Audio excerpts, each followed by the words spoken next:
couldn't remember if... Oh wait, there was an item over here.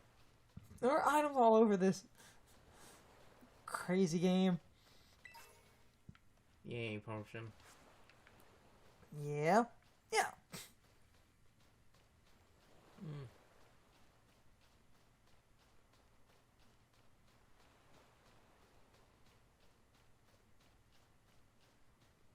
I also see an item up there. I said there are items all over the game. Though a lot of the, like, you know, beginner items are just, they give you a couple of potions and shit. I will heal you back to full HP even if it takes 99 potions. Because buying a large amount of regular potions is cheaper than buying super potions.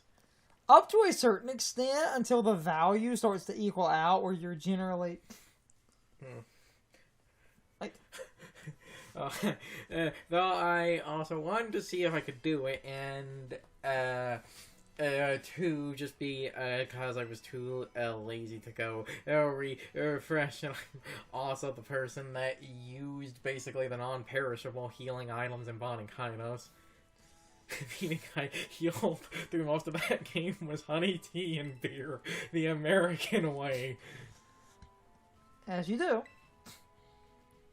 Going back to what I was trying to talk about, though, without completely just ruining every aspect of the starter evolutions, standing up and gaining access to arms fundamentally gives Pokemon infinitely more coverage, unless it's a weird Pokemon where they're doing funny things in the design, because Barraskewda does not have arms, yet they actually, because it's a pointy fish, decided to be funny and actually give that thing good coverage. Yeah, it's like it gets bounced because it's a fish jumping out of water. It gets close combat. Yeah. So I feel like that's just one of those, because the old animation of Close Combat was a bunch of fists. People thought it was a punching move. It's not. When it's actually not. So I feel like they keep giving ridiculous things Close Combat sort of like for the meme. My favorite sort of ridiculous thing is Rapidash gets throat chop. Barraskewda also gets throat chop. Rapidash has throat chop. Yes. I think it's like... No, what it's supposed to be because of what the move is based on. It's supposed to be the horn, yeah. Because Rapidash, like, it's a unicorn, so... It's jabbing with the horn because the thing is, a lot of the moves and design are based on Japanese wordplay, and when they localized Pokemon, a lot of that wordplay doesn't make sense in English, because it's either words that are only funny in Japanese for the same reason a lot of multilingual puns don't work, is because the words in a language are not always universally the same. Unless it's close enough where you might be able to get the same kind of pun. Because, like, English is close to... very similar, and a lot of its words are close to, Dutch, Norwegian, Swedish. Funny thing, given what we're playing, Spanish.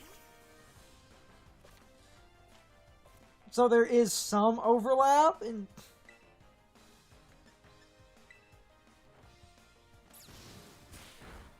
Booyah. Actually going to catch it. One, to see if she has different dialogue, and two, going to do like the thing of try to have at least filler things in the back so that I don't basically get swept when something just starts critting left and right for no fucking reason. 20% crit chance, my ass. Yes, Lechonk. Also, it's Lechonk, because not going to use it, not going to give a nickname. My point is, a lot of Pokemon move names make more sense in Japanese than the English equivalents, but the English... Like I said, the reason, because I know someone will bring this up, because we talked about the whole you need arms, but someone will say, like, oh, but, like, Persian is on all fours and gets fake out. I guess I think that's because the Japanese name was, like, Catpole Trick or something like that. It has cat in the name, so all the cat Pokemon get it because pun. Trying to get across puns in an entirely different language usually doesn't work out. Huh. Yeah, here's some more phone calls.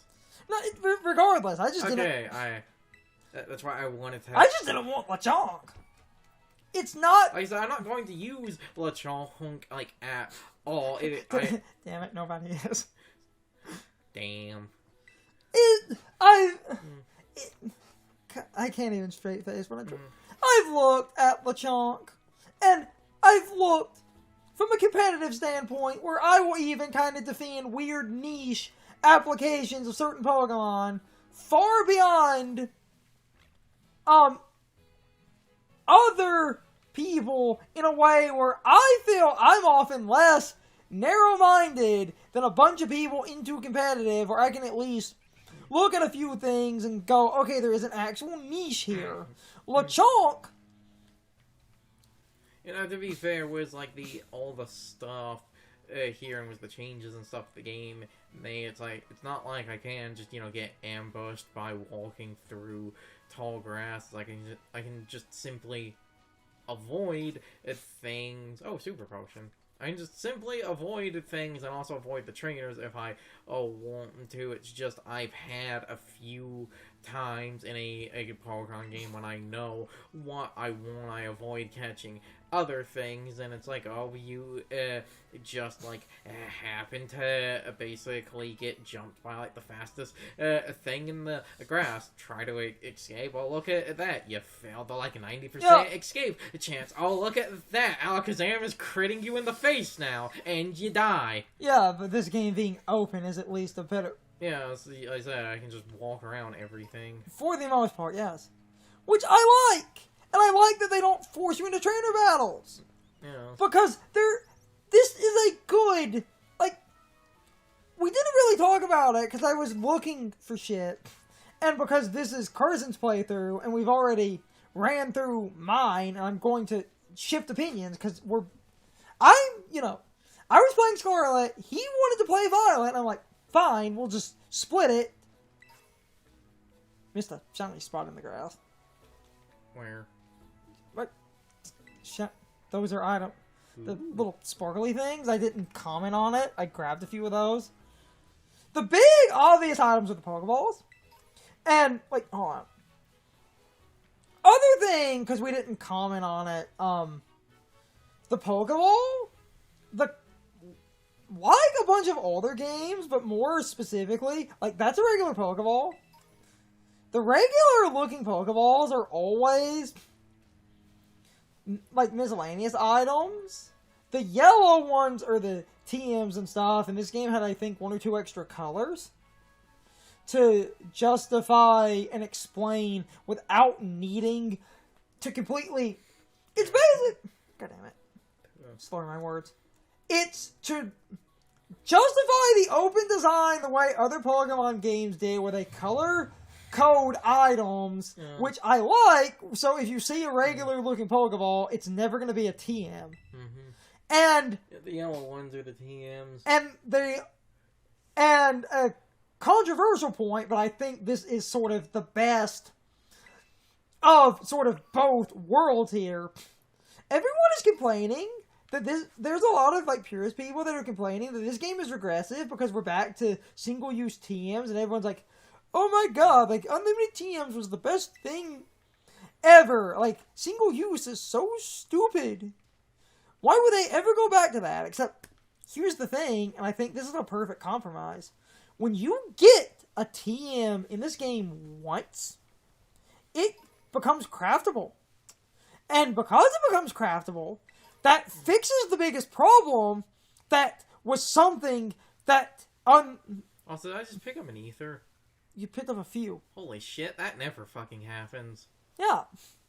This game... What do those do? Ethers are like, I think it's 10 PP to a single move. Holy shit, that never happens. Yes. Going back to my TM point. TMs... I did the same thing. She points you at the clip side and you roll off. The problem with unlimited TMs, and this is coming from someone that thinks unlimited TMs is a cool idea and was a really good thing. The problem with unlimited TMs, though, and this does fundamentally ruin TMs. Unlimited TMs, while you generally might think unlimited TMs is good, it's actually kind of ass, because the unfortunate reality in the unlimited TM games, go look up TM lists, and almost any sort of good TM that you would ever want is damn near always post-game. I believe Earthquake in Sun and Moon was post-game. Or if not post-game, incredibly late, because it's on the last island and you need the last ride Pokemon on, again, the last island. And the thing is, this game, because it's a craftable thing, they can hide an Earthquake slightly out of the way, and if you want to use it, you can use it, but then you could craft more. Because, and I was unsure about this until I saw it in motion, and it made me so happy. Is there a dumb meme comic of the player trying to feed the Rotom phone? Because that feels like the dumb joke the internet would do. Especially with this one being a robot. This Toothless is a robot. And because it looks like it's made of metal, that means it must obviously be steel type. Because that's how everything works. Because Pokemon have to be a certain way based on their design. Okay, I make a joke about that, but I can understand where... Okay, if you... Damn it. God, I can't talk today. If you looked at that design and told someone to guess the type, them saying steel is not the dumbest guess. No. Dragon is a pretty okay guess. Electric, I could see someone coming to that conclusion. Because, like...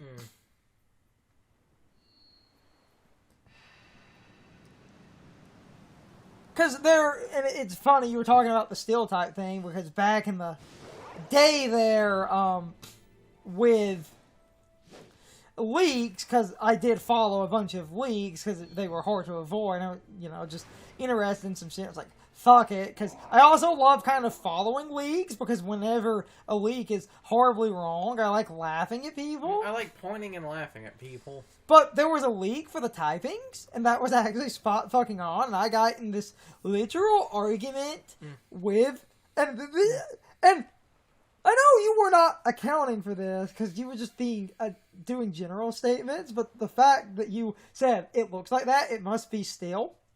I got in an argument with a person, and you saying that felt targeted, and I know this wasn't your intention, but it's just so funny.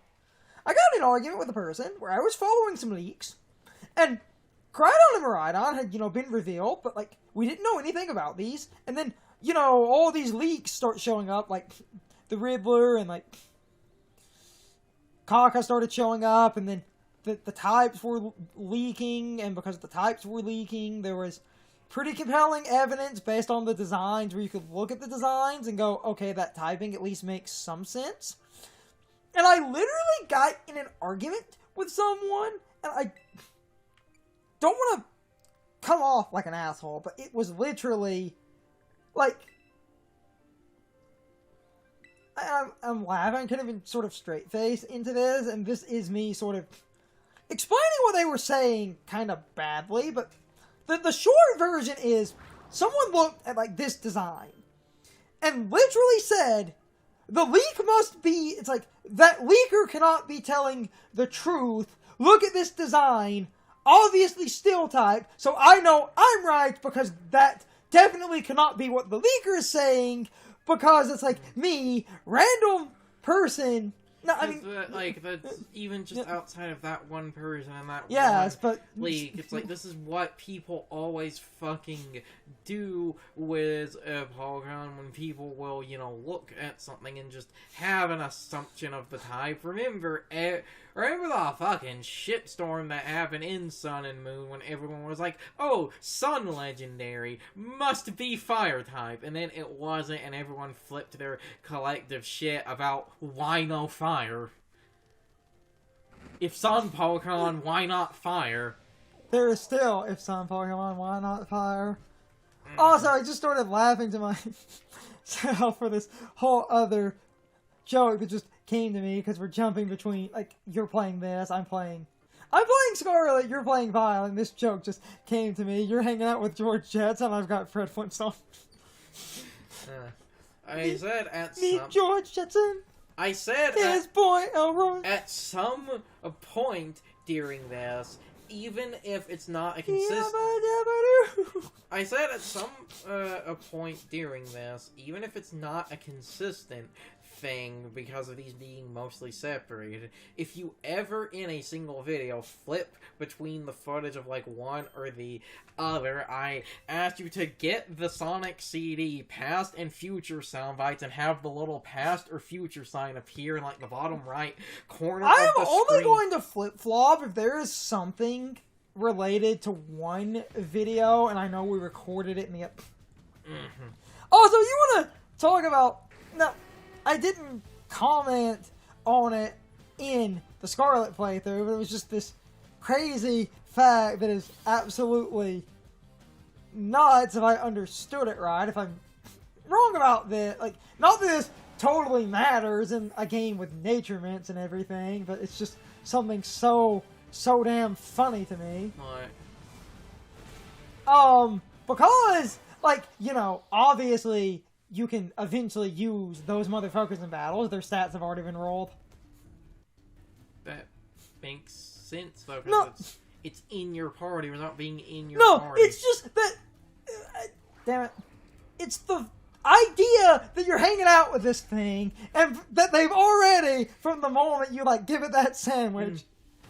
It's like nature and IVs and stuff have already been set. So if you were trying to reroll that thing, you have to play through the entire game every time. Also, you people have no sense of joy. Again, imagine you're 11, you're playing Gen 3, you get futuristic hover bike as a legendary, coolest fucking thing. Now as an adult, you're like, why is it hover bike? Except, most people actually... I get what you're trying to do, except you're wrong, because everyone's like, no, the hover bike is the best thing ever, because Fred Flintstone over here is stupid.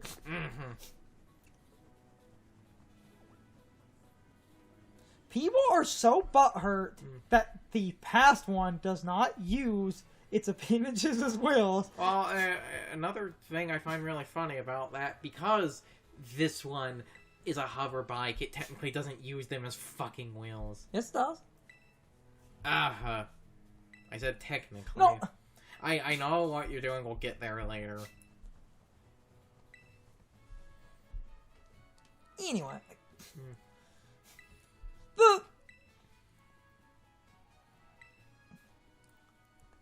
play Pokemon. Well, I'm not the best at fucking competitive battling ever, but I at least try to build around somewhat competent stats and things, and as an adult... I realized getting hung up on a lot of design, in the past, and I will be kind of blunt here, like a whiny child, I realized design almost universally does not matter unless the design is playing into movesets, because as someone that thinks about Pokemon a bit more competitively, I feel like the thing with Pokemon is, from a competitive standpoint, I don't care if, like, to use the meme... Also, it could be because I'm, playing the game and thus not paying attention to more things, but I swear it feels like Violet is slightly less bugged than Scarlet. No. I've noticed slightly less of like the weird sort of pop-in and other like performance and chugging problems. They seem to occur less. It's random because it's based on... I said seem to occur less. No, both of these games, like, I will defend the crap out of these Pokemon games, but at the same time, I will also acknowledge that they are kind of buggy. Oh, yeah, and actually thinking the Scarlet playthrough, I didn't say the thing that, I had to make a point about the bugs and glitches and stuff, and it's that one where we know that there is an unfortunate memory leak. Hence why when hitting big events, I'm saving. And if you reset the game, it, like, clears the cache and the memory leak stops. I brought that up in a few comment sections where I'm like, yeah, it is kind of known that there is a memory leak, and the longer you play this game, the more sort of corrupted the game becomes. So a bunch of these big streamers and YouTubers that literally played the game for like 8 hours straight had like 5.5 hours of memory leak, and I'm like, if the game starts getting a little scrambled, just stop the game, save where you are, because the game will literally hold your place and you'll load exactly where you are, and it saves the world state. Exit out to the home menu, hit close. Close the game, because the game closed, it clears the cache and the memory resets, and load the game, and most of the weird problems will go away. But I got in a heated argument with people that... Because, like, didn't you pick yes? Yes. That was what I picked no. If I can remember it, I will try to pick the other dialogue options just to show him saying no to him is kind of funny, because like, dude, don't leave, because he's all mad. What are you doing here, you stupid Pokemon? And then it's like, hey bro, don't leave me hanging. Anyway, I got in a literal heated argument where I told someone, it's like, yeah, there is a memory leak. It's like, just take the like 2 minutes to save the game and exit and just close it and reload it, and it fixes the memory. And I got the like biggest anger. It's, I shouldn't have to do that. It's like 2 minutes every time. It's like, they should have optimized this. It's like a modern year. There's like, you're just making excuses, yada yada yada. It's like, if you have to save the game to fix a memory leak, that's just a band-aid solution on a problem. There shouldn't be memory leaks at all. At least there is a good solution. And that's what I was going to say in the other playthrough, and I did it. I don't want to be like an asshole, but so many people that encounter, like, if you go look at a bunch of streams from big YouTubers, they play... That's how the internet works. It's like, I swear to God, this one guy's day one stream was 12 hours! Most people, yeah, it's because most... And towards the end of that, oh my God, guys, look at all the bugs and glitches. Yeah, there's a memory leak. Am I saying that that Game Freak maybe should have done some extra testing to see if there was a memory leak, or maybe tried in that day one patch to maybe iron out that? Am I saying that this isn't a fucking problem? No, I'm not. But for the love of God, at least you can save and take like 2 minutes to stop playing Pokemon, to exit, and then immediately start playing Pokemon. Just save and exit. Yeah, it's a mild inconvenience. Like I have said... I would take mild inconvenience over truly game-breaking. Again, hence why both of us turned off the autosave, because some people have said due to that memory leak and it crashing, depending on the time it crashes around an autosave, you can get in sort of soft lock areas or potentially get to a quote-unquote dead game, so I ain't going to risk that. Some people have said that you have...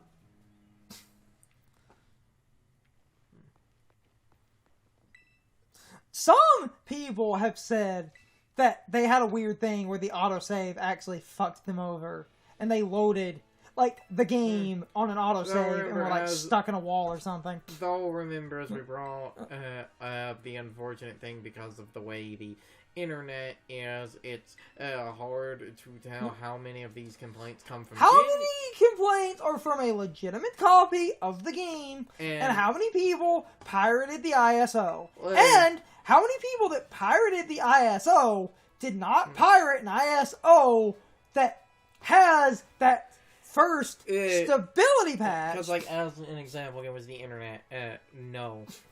Chill. The basically day the game came out, there were actually, because the time zones, it was like a day before. There were a bunch of videos of people clearly playing the game on an emulator because their screen, they didn't even attempt to hide the fucking, like, X icon and shit. You could clearly tell it was a PC window, and watching a few seconds of those just to see, it's like, A, are you actually ballsy enough to do this? Yes, they were. A bunch of those, like, streams I quickly looked at, because they were playing a, cracked copy on an emulator, were having a bunch of visual problems that we're not having at all, because it's, an actual official version of the game. On a Switch that isn't modified.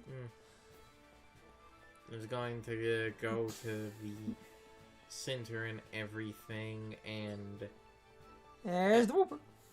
Hey, buddy. Just gonna go to the center and everything, and then actually properly run around to try and get shit. My point. My ultimate... Yes, this game is buggy. Yes, there are problems. Yes, some of those problems are kind of bad and shouldn't be here. But for all the kind of faults... At least you have ways to fix them, which... Ways to fix them that don't completely hurt the experience, but people are so fucking caught up. Well, because it goes back to the, point I've been rattling on for years, which is Sonic and Pokémon both have an anchoring problem now. Where they have such an anchored reputation now, any small inconvenience or little niggle in the game, they're going to make out to be a big deal, whereas if any other big game had these problems, you people wouldn't care. This is also the same fucking community that is then almost... And this is incredibly funny with the Pokemon, because... And us playing this later than I sort of intended to, because of moving... How do I... What? Oh, it was A. It was A again. You just keep hitting A, Garth.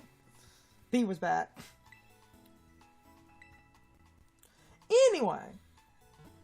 Oh, point I lost and getting distracted by your question.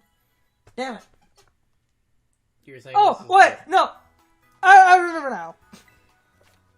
This is the same community that hated that Legends Arceus was so sort of airtight that you cannot speedrun Legends Arceus, because Legends Arceus, the way it flags, you can skip stuff, but if you skip flags, the game doesn't work.